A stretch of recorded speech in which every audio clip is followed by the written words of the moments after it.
A todos, mi nombre es Antonio García Pereira, gerente de los sellos editoriales Elbo Editorial y Ópalo Ediciones, conjuntamente con Daniel Moscugat, que está por allí, él, que también está inmortalizando el momento, y es para mí un honor y un placer estar hoy aquí en Madrid, en esta Casa de la Cultura que nos ha abierto sus puertas muy amablemente para esta primera presentación del nieto del misionero. Antes de cederle la palabra a mi querido Aldo, me gustaría decir que desde Elbo Editorial, los editores, y lo hago extensible a todo el equipo, nos mostramos muy satisfechos con este trabajo. Un libro de temática histórica, con tintes románticos y con un estilo muy marcado. Un libro que en cuanto nos lo hizo llegar, no dudamos en apostar e invertir en él, y nos llena de ilusión que Aldo Ares se sume a la cartera de escritores y poetas de la familia Elbo, como nos gusta llamar a los autores que editamos. Y no tenemos duda de que Aldo será, aunque ya lo es, un escritor consolidado. En Elbo Editorial tenemos varias premisas que intentamos cumplir a rajatabla. La primera es que no nos importa editar a autores conocidos o a los que no lo son, autores consolidados o autores que están empezando, ya que siempre decimos que hay que darle oportunidad a todos. Pero lo que sí exigimos es que los trabajos se deben hacer y deben tener el rigor y la calidad que precisa el lenguaje literario. Y Aldo Ares, como así lo podréis comprobar quienes adquieran el libro, ha demostrado con creces que tiene la calidad suficiente para estar en nuestra editorial junto a autores de la talla como Carlos Hugo Garrido Chalén, Premio Miguel Delibes y propuesto al Nobel de Literatura, o Alejandro Mansilla, finalista del prestigioso Premio Lara de Planeta, o Adela Guerrero, finalista del Premio Internacional Fernando Rielo de Poesía. Mística. Entre otros. Ojalá, querido Aldo, y te lo decimos de todo corazón, sigas una carrera tan brillante como la de ellos, y ni que decir tiene que estaremos ahí apoyándote en cuanto necesites. Sin entrar en detalles de la obra, de la cual ahora nos hablará el propio Aldo, solo diré que en esta novela consigues aunar con extraordinaria habilidad el pasado con el presente, la realidad y el mito, la intriga y el asombro. Es un libro que tiene latido propio y que además va palpitando con más y más fuerza a medida que pasamos las páginas y nos sumergimos de lleno en esas calles de la hermosa Florencia, donde nos convidas a conocer pasajes que entretejen una historia personal paralela a la de un personaje universal como fue Miguel Ángel. A modo de semblanza de Aldo Ares, podemos decir que estudió periodismo, bueno, sabemos que es argentino, nació en Argentina. Estudió periodismo, fue articulista de la revista Esquí y fundador, redactor de la revista del Banco Nación Argentina. Con 17 años ganó su primer premio literario y los periódicos de Buenos Aires publicaron algunos de sus cuentos de juventud. Con 20 años participó en las nuevas generaciones de la SADE, Sociedad Argentina de Escritores. A los 25 se mudó a Madrid para escribir sobre el inicio de la transición española, pero el destino quiso que se convirtiera en empresario del espectáculo. En 2003 vuelve a Argentina con motivo del 80 cumpleaños de su padre y durante 3 años vive a caballo entre España y Argentina porque quiere probar que la política es capaz de cambiar la vida de la gente. Creo que ahí te equivocaste más bien, Aldo. En la actualidad ha querido deshacerse de sus otros yo para dedicarse plenamente al más valioso de todos, el de la literatura, y decidió volver a empezar con la novela El nieto del misionero en busca de su propio perdón y la esperanza de que el lector lo absuelva. En esta novela, Miguel Ángel, el mayor icono del Renacimiento, vuelve a la vida en el siglo XXI acompañado de sus detractores.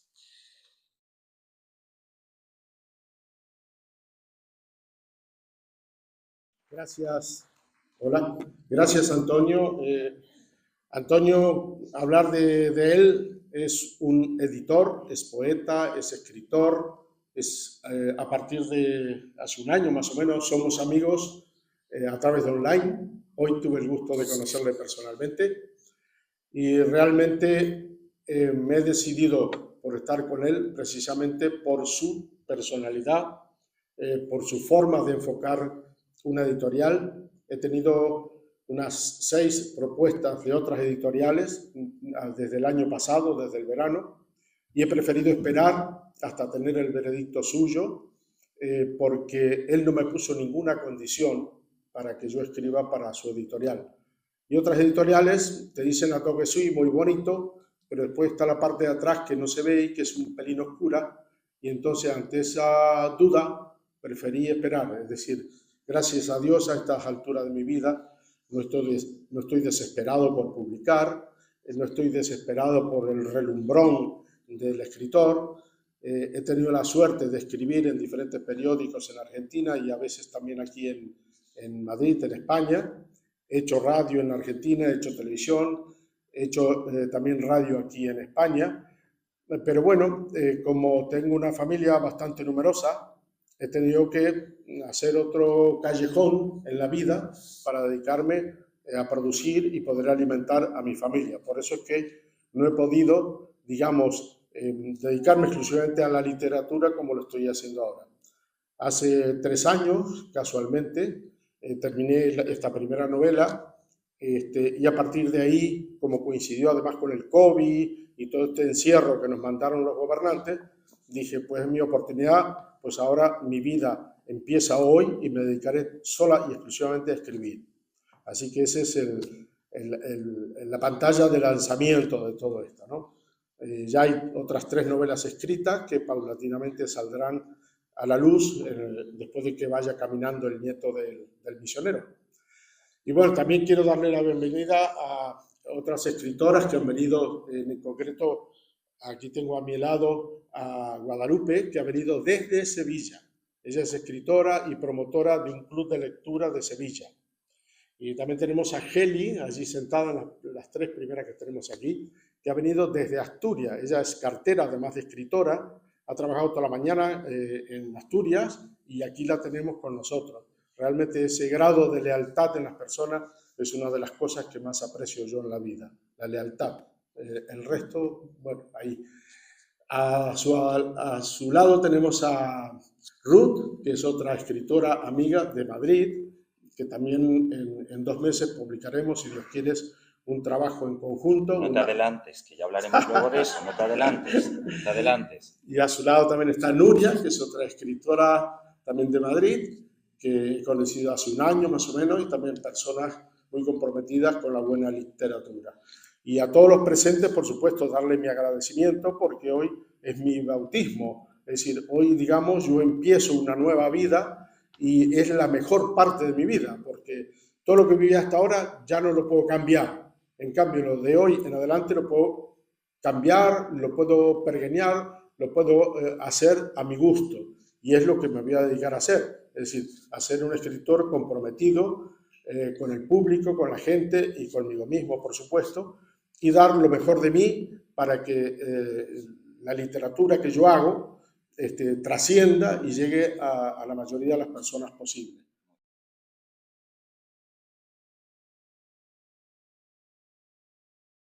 Bueno, Aldo, sé lo difícil que es hablar de uno mismo, de la literatura propia, pero me gustaría que nos hablaras de cómo surgió este libro y qué van a encontrar los lectores en él. Correcto. Pues este libro, digamos que lo empecé a escribir mentalmente hace 45 años, que fue la primera vez que conocí Florencia.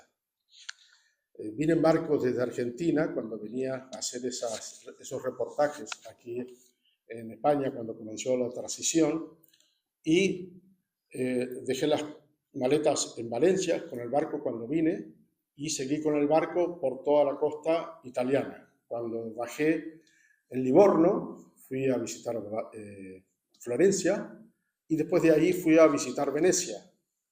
Y cuando llegué a Venecia me dije a mí mismo, pobre Venecia, porque todo el mundo vive de la fantasía de siempre, de Venecia, lo romántico, lo bonito, lo extraordinario, el más allá.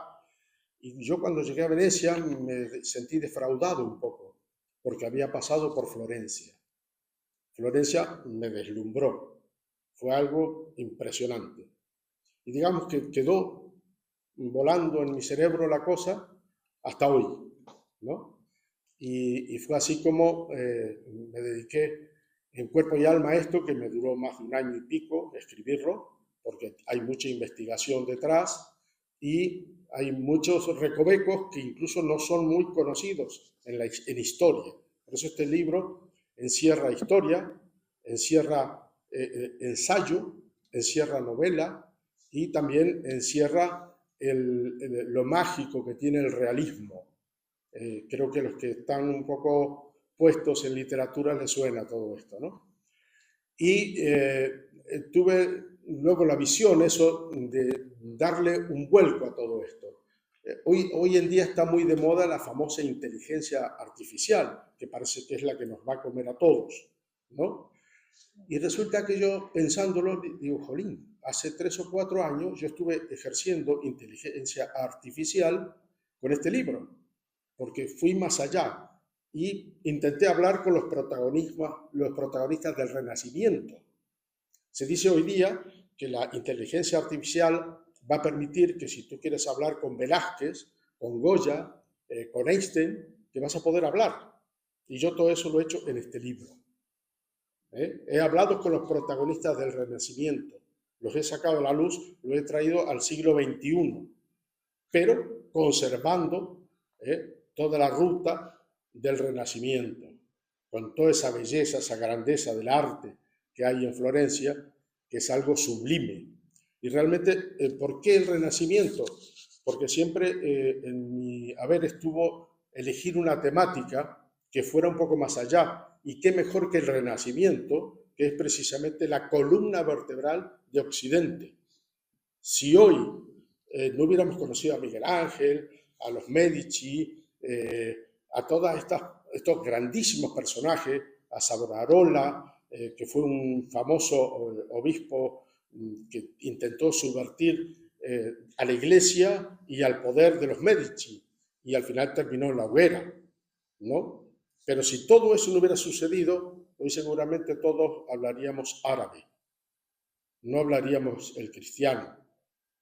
Y luego el cristianismo tiene dos caras, es decir, una, la que digamos buenamente nos han pasado los curas, y otra la que había de puertas para adentro. Entonces de todo eso habla este libro. Ahora te preguntaré sobre qué opinas sobre la Iglesia. Pero lo que yo quería, o lo que te preguntaba, la historia nace hace 45 años cuando tú viajas allí. Desde entonces te estaba dando vueltas la idea y hace 3 años es cuando decides plasmarla. Correcto. Vale.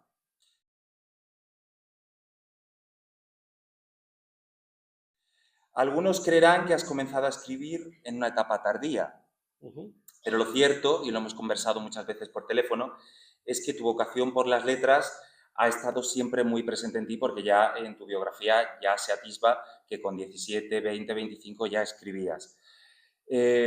A pesar de haberte dedicado al espectáculo como empresario y demás, ¿en esa etapa escribías cosas o lo dejaste por completo?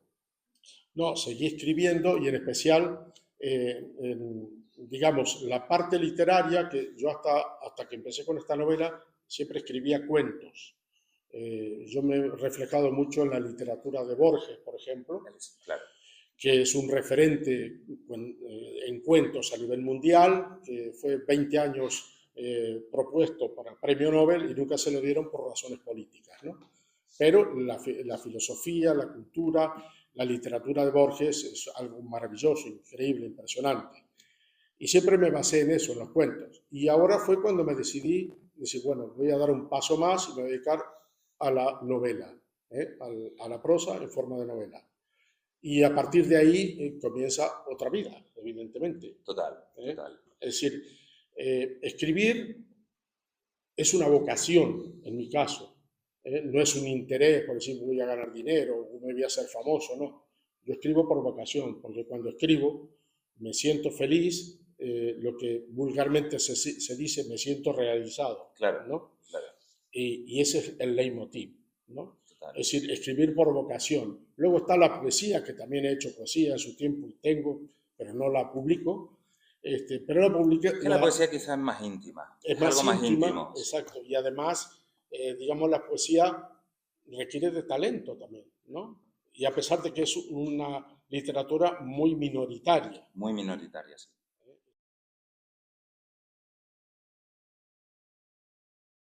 Uf. Bueno, la iglesia actual, como todos saben, está perdiendo muchos adeptos, están más vacías que con gente, por pecados propios, digamos, ¿no? Es decir, yo precisamente en mi juventud he sido católico, practicante.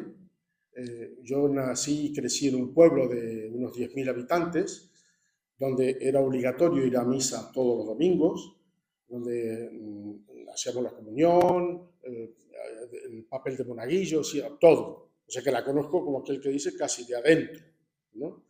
Afortunadamente no he tenido ningún problema de los que hay hoy día, de los abusos sexuales y todo este tema, que está tan expandido. O sea, es que yo me quedo ciego abriendo los periódicos y viendo todos los días este tipo de manifestaciones, de cómo se comportan los curas, los obispos y hasta los papas.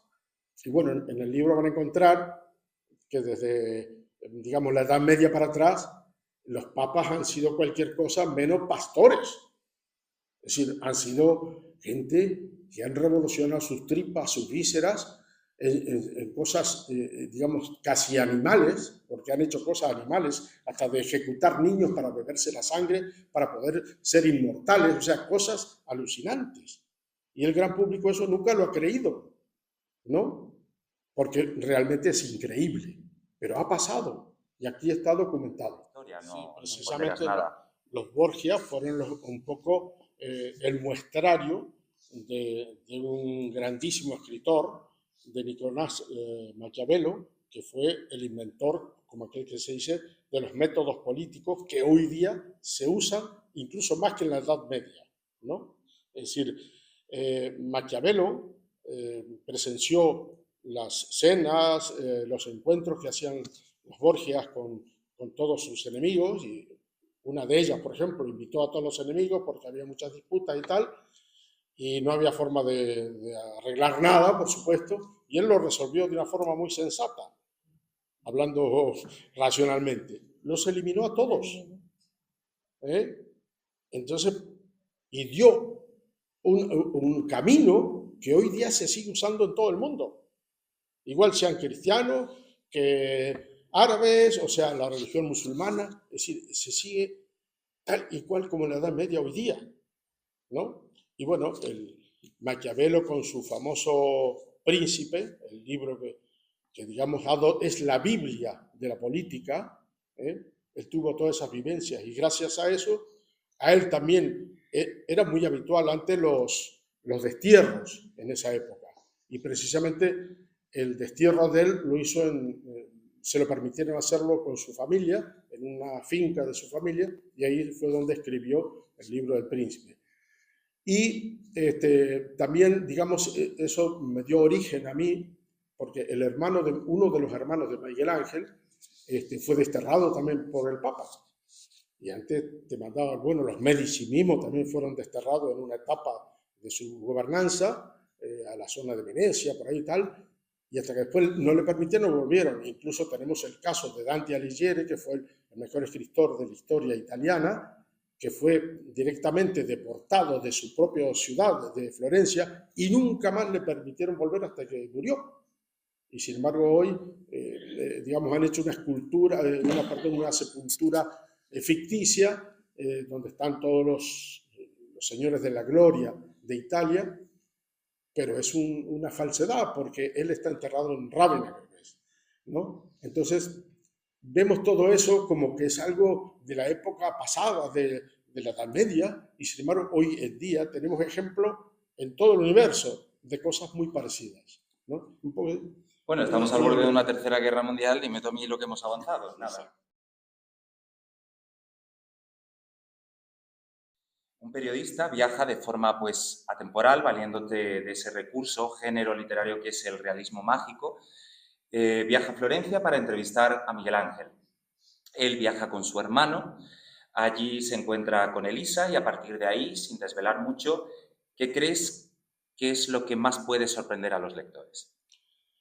Bueno, digamos, es como una película en cámara lenta, porque, digamos, el hecho de que este nieto, que es el nieto, que viene a ser el nieto del hermano de Miguel Ángel, se desplaza a Florencia con la excusa, ¿no?, de ver los orígenes de su abuelo y tal, hasta llegar al final de la novela, que llega a hablar con Miguel Ángel. Y es una parte, digamos, ya sumum del libro, ¿no?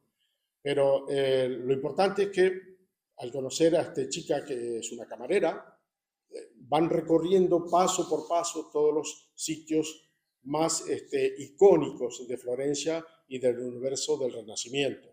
Entonces, de ese modo, el que conoce Florencia va a recordar cómo es la ciudad y el que no la conoce la va a conocer, porque pasamos por todas las esquinas de Florencia explicando con mucho detalle las partes artísticas que han hecho de Florencia un icono mundial, ¿no? Entonces, eso es un poco el viaje.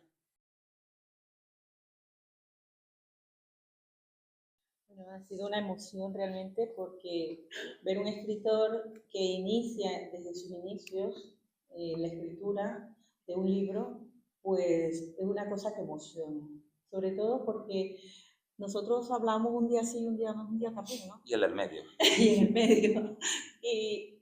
Y en esas conversaciones que vamos teniendo, vamos hablando sobre el trabajo que él está haciendo, sobre el trabajo que yo estoy haciendo, y nos vamos intercambiando pues ideas, opiniones, y pues ver la emoción que él tiene cuando me dice, ya tengo mi libro listo, se lo voy a entregar a una correctora para que esta señora me lo corrija.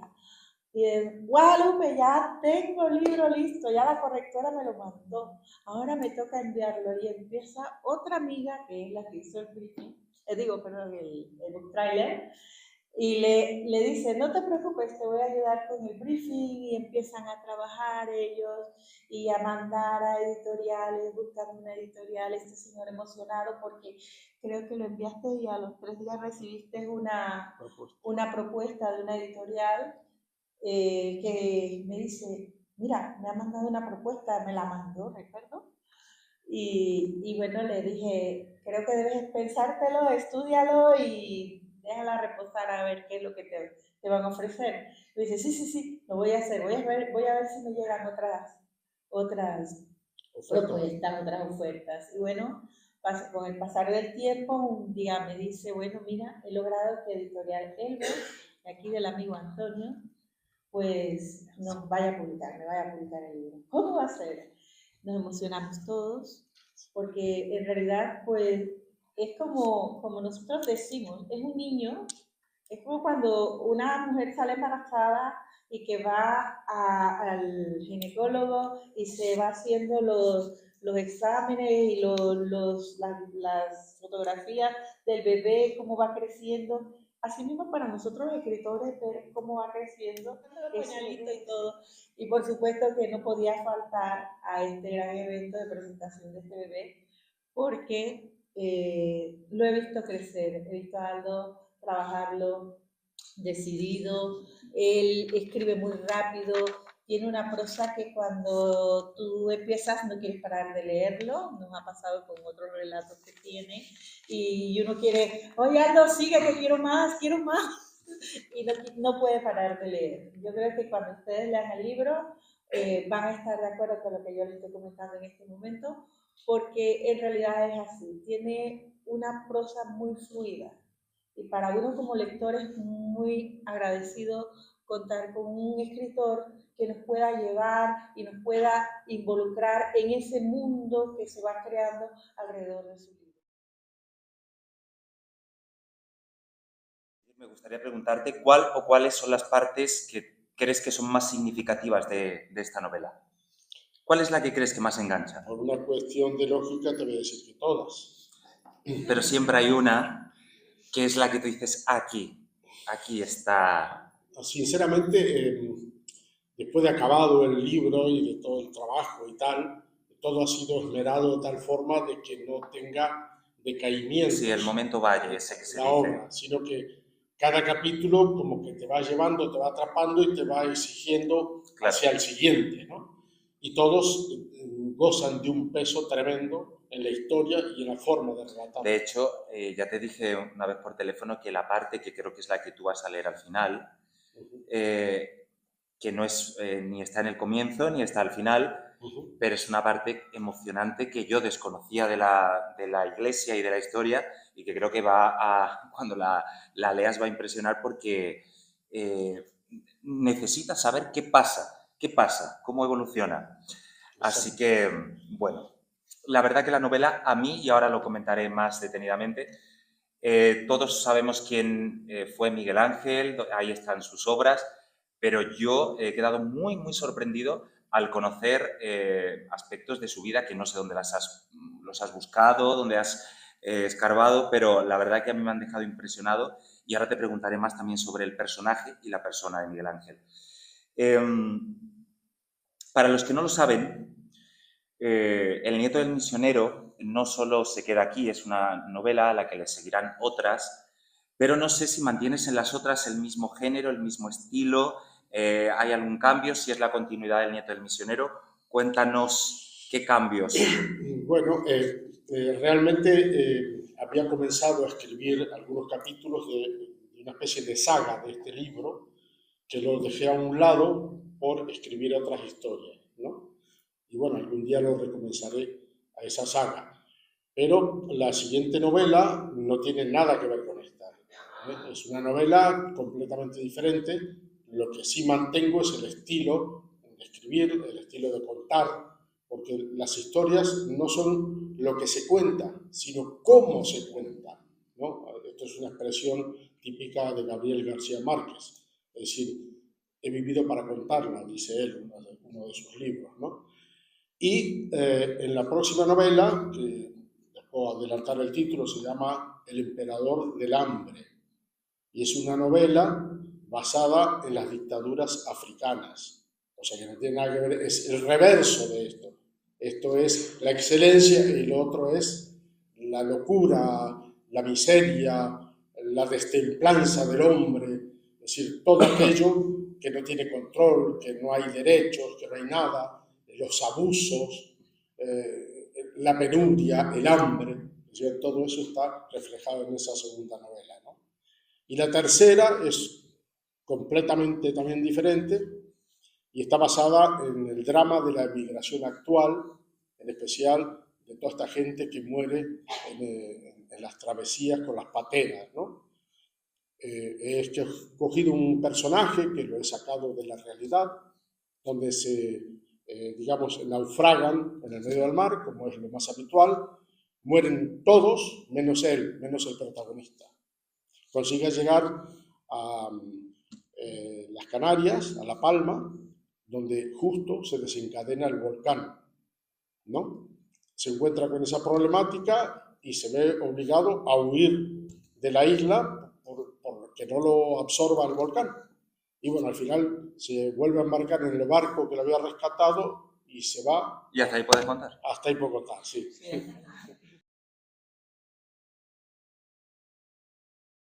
Sabemos quién fue Miguel Ángel, sabemos de su obra, pero tú en las investigaciones, en todo lo que has podido, ¿qué es lo que más te ha sorprendido? ¿O qué más destacarías de él como persona y en su obra? Como persona yo destacaría sobre todo el grandísimo orgullo que él ha tenido para desarrollar su vida con todas las contrariedades que ha tenido y sobre todo en esa etapa de la historia, ¿no? ¿Crees que fue un hombre feliz? No. No. Él es un poco como Borges. He vivido pero no he sido feliz, ¿no? Sin embargo, hizo las obras más grandes de la humanidad, ¿no? Sí. Y la belleza más grande de la humanidad la ha hecho este señor, Miguel Ángel, ¿no? Sin embargo, él no era feliz. No.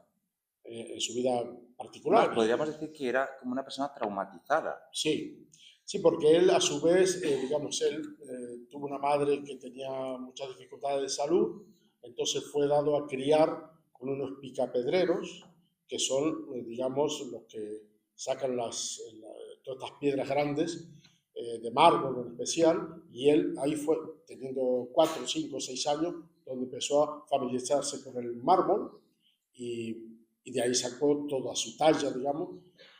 Precisamente el David, que es una de sus obras cumbres, de sus tantas obras cumbres, estamos hablando de un pedrusco de 5 metros de altura, de varias toneladas, que había estado durante 40 años en la retaguardia del Duomo de Florencia, y todos los artistas que se comprometieron para hacer esa obra, ninguno fue capaz siquiera de empezarla.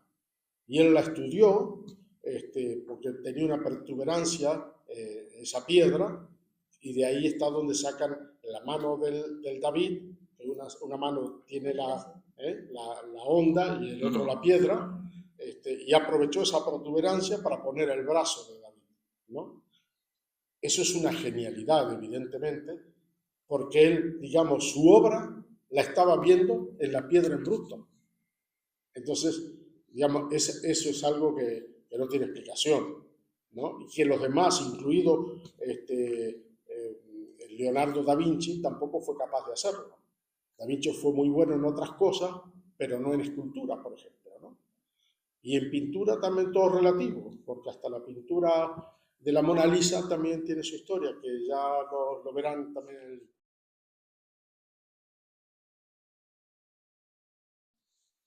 Bueno, que sepan que para llegar aquí, hoy ya pisamos la nieve en Asturias. Pasamos por el puerto de Ventana, que está a 1.600 metros, y estaba nevado, y nevando.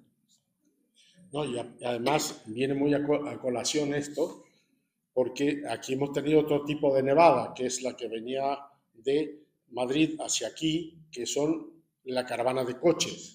Y esa nevada ha impedido a que algunos asientos estén vacíos por esa causa. Pues yo he llegado porque, vamos, eso ha sido un milagro. Y el que viene desde Andalucía acaba de llegar a las 7 en punto cuando tenía calculado llegar a las 5. O sea que han sido muchas, digamos, torpezas por el camino, muchas nevadas por el camino, ¿no?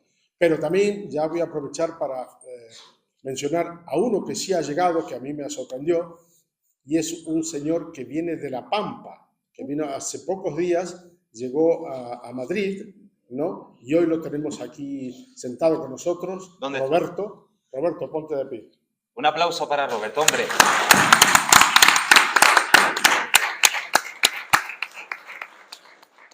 Con él también nos conocemos, hoy nos hemos conocido en forma física, pero llevamos años conociéndonos a través del online, que están hoy nuestro compañero, digamos, ¿no?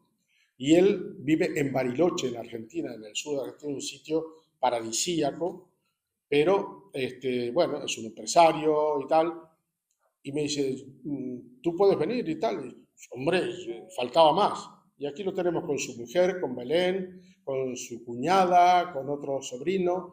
Es decir, me ha encantado esa reacción y lo agradezco sinceramente, ese tipo de detalles de personas que conocen la Pampa, que yo hablo de la Pampa también aquí en este libro, cómo se gestó la Pampa, que parece una cosa tan simple, pero tiene un nacimiento donde hay crudeza, donde hay muertes, donde hay de todo, la lucha con los indios, y está el abuelo del nieto, que fue uno de los precursores de la Pampa.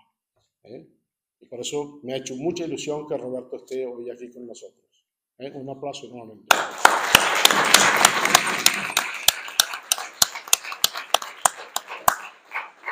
Pues Heli, Bueno, vamos a cuando ello, quieras. ¿no? A ver, Bruno y yo andamos unos metros hasta dar con nuestros huesos en la plaza central, la plaza de la Señoría.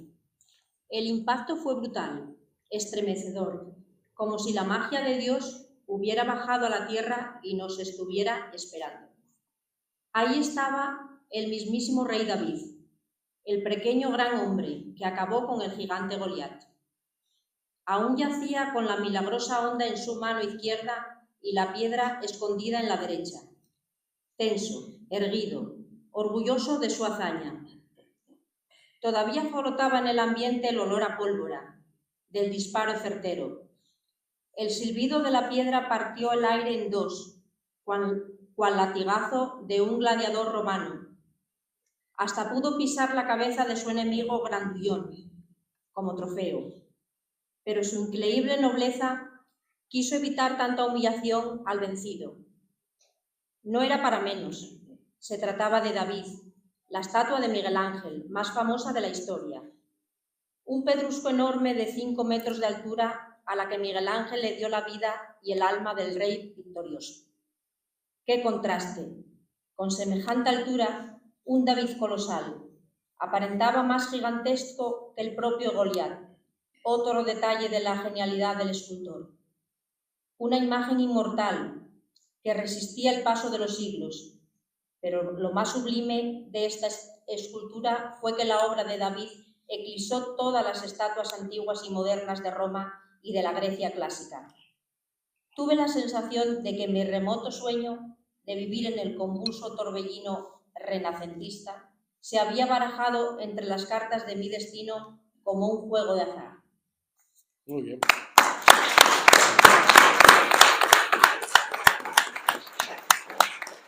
Solo quiero desearte muchísima suerte, que vendas muchos libros, porque sé lo mucho que has trabajado en este proyecto. Gracias, Ojalá Gemma. que tengas muchísima suerte, Aldo. Gracias, Gemma.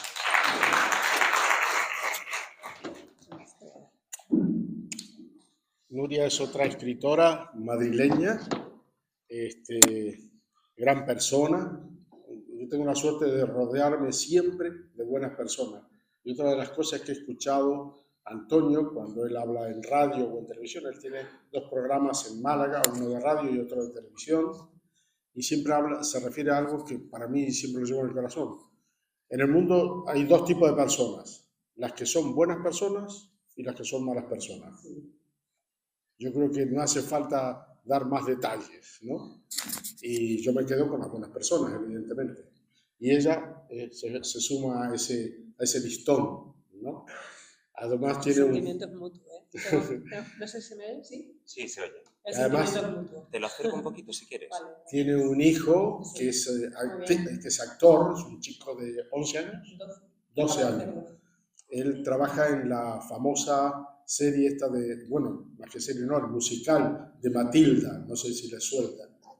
En este momento está en cartelera. Así que les invito, si alguno quiere ver una obra fantástica, pueden ir a ver a Matilda. Muchas gracias, Aldo. Muchas gracias. Adelante.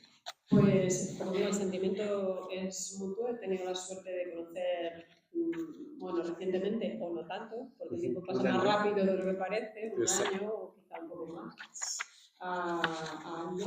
Y bueno, pues yo soy de la opinión de que hay que acercarse a las personas virtuosas, a las buenas personas, como dice Aldo, pero además a las personas virtuosas. Y Aldo lo es en el trabajo, hasta donde yo sé y lo que conozco, que hemos compartido, bueno, pues algunas cosas restas del mundo de la literatura y de la escritura, de los escritores juntos. Y es verdad que es una persona que ayuda a que saques lo mejor de ti mismo. A mí me ha inspirado mucho y me ha ayudado mucho también para escribir, y yo se lo agradezco, quiero hacerlo públicamente. Y quiero felicitarle porque escribir es una labor que se hace en soledad y en la que entran muchas dudas. Uno no sabe a veces, ¿no?, en fin, qué repercusión tendrá lo que hace, más allá de que es algo que brota de uno mismo y como que algo irrefrenable que uno tiene que dejar salir y comunicar. Y bueno, pues estoy segura de que no solo con el nieto de misionero, por supuesto que también, pero que tendrá muchos éxitos. Y gracias también a Elbo y a Antonio, porque sé que la labor del escritor es dura, es difícil, tener el respaldo de editoriales que, bueno, pues, le dan voz a personas que, bueno, pues, están empezando o que, en fin, tienen un camino por andar, pero que necesitan dar el primer paso, pues es muy de agradecer. Así que, así. Voy a leer el libro. Ella va a leer el comienzo del capítulo de Diálogos con Elisa, que es la parte más romántica, digamos, que tiene la novela, digamos, la menos artística, por así decirlo, y es la más humana, la de más corazón. ¿Hasta dónde, Aldo? Una página, 2, eso bueno, cuando... Vale. Elisa me invitó el domingo a comer a la casa de su madre. Amanecimos a la misma hora que el café despierta al mundo y nos reunimos en el centro de la ciudad para desandar el casco viejo en dirección a las colinas toscanas. Al llegar al destino, en las afueras de Florencia, entre el aroma de viñedos y la sombra de olivos centenarios, encontramos un caserío de 2 plantas muy acogedor, al que se accedía por un caminito flaqueado de esbeltos cipreses. En la planta baja vivían los abuelos de Elisa, que se ocupaban del fruto de sus cosechas vitivinícolas y las aceitunas. Y en la planta alta, Gina, la madre, la artista de los hilados finos, con Sofía, su otra hermana, 5 años menor y estudiante de bachillerato. Este ambiente al aire libre me trajo la nostalgia de la pampa, el imperio de la inmensidad, de la libertad sin fronteras, aunque el contraste era evidente. El entorno montañoso y boscoso que rodeaba Florencia era distinto, menos infinito. La vista chocaba contra las colinas y los monumentos, esos que la obra del hombre llenó de encanto y de magia. Mi hija me habla siempre del periodista de La Pampa. Dice que está embobada con el acento argentino y con su labia inagotable. Celebro conocerte y espero que te sientas como en tu propia casa. Gracias, Gina, por su hospitalidad. El gusto es mío por invitarme a conocer a tu linda familia. Son muy amables conmigo y su hija es muy buena gente, pero exagera con su opinión sobre el periodista. No es para tanto. Okay.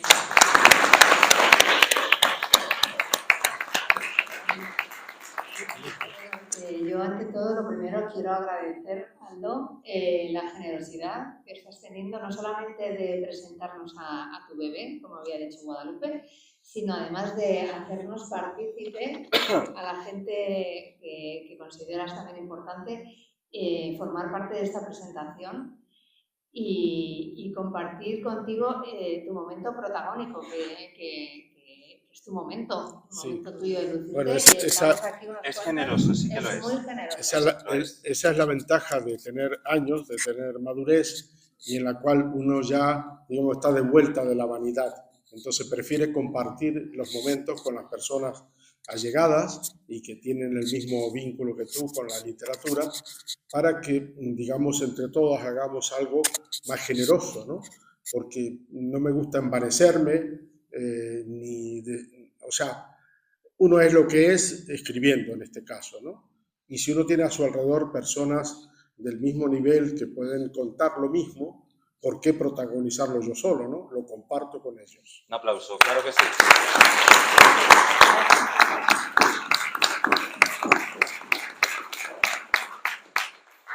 Pues vamos a seguir con la parte que hace el compromiso de la camarera con el nieto, y que aquí viene un poco a ser la pregunta del millón. Bueno, voy a ver si mi voz va a estar a la altura de tu bella novela. La mañana se consumió entre tribulaciones paganas y herencias bíblicas. Y para huir de la controversia, qué mejor vía de escape que los fogones de Bóboli, a la vuelta de nuestros aposentos, un refugio toscano del buen yantar. Tras la ejecución de Savonarola, no cabía esperar señal alguna de nuestro alcance con el papado para que Miguel Ángel nos abriera la puerta. No era el momento más atinado, pero nuestra porfía pueblerina nos mantenía henchidos de esperanza y fanáticos de la perseverancia. La alegría de Elisa al vernos al llegar fue toda una declaración de intenciones. Sus ojos del color del mar, una chispa de la vida, encendieron nuestros corazones y nos abrió las puertas de par en par, de su jardín azul en la tierra. ¿Qué tal? ¿Cómo están? Creíamos que nos habían olvidado, soltó la indirecta bocajarro. Eso jamás, repliqué raudo, como para contener el golpe bajo la reprimenda. Antes morir que olvidarte, Elisa. Su cara se iluminó, sus 2 faroles azules centellearon fuego amigo. Su fogonazo iluminó toda la sala. Mi hermano mayor fue más funcional. ¿Qué tenemos hoy para comer? ¿Qué nos recomiendas? Y ella, con la gracia de una actriz con tablas, se inclinó y señaló con el dedo en la carta. Lasaña a la boloñesa. No se hable más, dijo Bruno. Ah, y 2 jarras de cerveza bien fresquitas, por favor. Muy bien. Mucho éxito, estoy segura que lo vas a tener.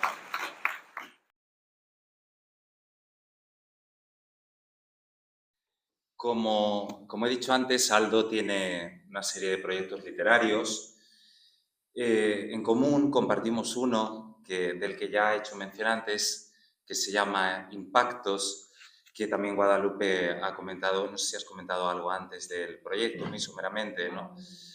Pero cuéntales, porque además es un proyecto muy bonito y creo que demuestra también, bueno, ellas, las lectoras que han leído y escritoras, participan en el proyecto Impactos, que bueno, considero que lo deberías comentar para que el público también supiera, bueno, pues que un escritor escribe por vocación y casi no escribe por un interés económico, no, sino para ayudar siempre que pueda. Explícalo en qué consiste el proyecto Impactos. Sí, precisamente en ese proyecto surgió, precisamente a raíz del volcán famoso de La Palma, nos pusimos de acuerdo 9 escritores en escribir una antología de relatos en la cual participamos todos con 2 o 3 relatos, y la idea era que ese proyecto fuera un proyecto solidario y los beneficios, las ganancias de ese libro que fueran a parar a alguien que a su vez ayude a los demás. Entonces tomamos la decisión de donarlo a la organización del Padre Ángel. Entonces todos los beneficios de esa obra, que va a salir dentro de un mes y medio más o menos, van a ir a parar a la organización de ayuda del Padre Ángel, que ayuda a tanta gente necesitada. Y gracias por todo. Le cedo la palabra a Aldo para que se despida y muchas gracias por todo.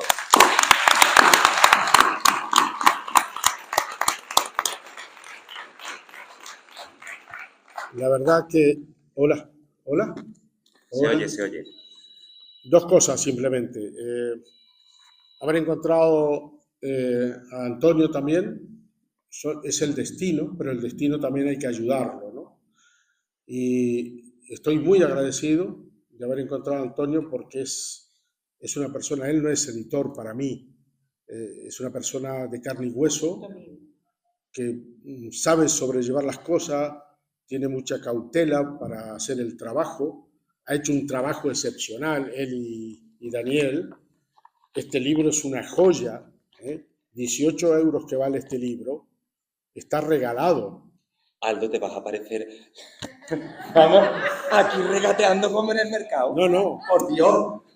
Es que yo he comprado muchísimos libros últimamente que te cuestan 20 euros o más y realmente dan lástima verles. No tienen calidad. Están hechos como fotocopiados. Yo no entiendo esas cosas, que se engaña a la gente así. Y aquí, como él decía, me dijo en su momento, dice, Aldo, lo único que he hecho es ponerle al libro una edición que esté acorde con el contenido. Así que un poco ahí está todo dicho. Así que muchas gracias.